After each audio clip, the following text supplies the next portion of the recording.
তোমরা তো আগের পার্টে দেখলেই আমরা অনেকটাই লেট করে ডান্স প্র্যাকটিসের এখানে এসেছি, আর এতটা লেট করে আসার পরেও আমরা সবাই মিলে মজা করছিলাম। বাট এর কিছুক্ষণ পরেই আমাদের মনে হলো যে না, আমাদেরকে সিরিয়াসলি এবার ডান্স প্র্যাকটিসটা করতে হবে। আর সেই সিরিয়াসনেস নিয়ে ডান্স প্র্যাকটিস করতে গিয়ে একজনের তো হাতে লেগেই গেল।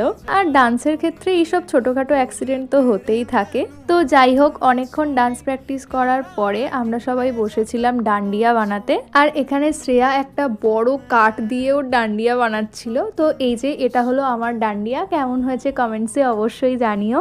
আর জানি না বিস্কুটে কি মেশানো ছিল যে আমরা সবাই এভাবে নাচতে শুরু করেছিলাম। তো চলো এবারে যেতে হবে বাড়িতে। দেন শ্রেয়া গিয়েছিল একটু দোকানে, ওর কয়েকটা জিনিস কেনার ছিল। তো তারপরে ফেরার পথে সবাই মিলে খেলাম ফুচকা। আর আজকের দিনের বড় ভ্লগ অলরেডি আমার চ্যানেলে আপলোড হয়ে গেছে, যারা দেখোনি ঝটপট গিয়ে দেখে এসো। আজকের মতো এখানেই এন্ড করছি, বাই বাই।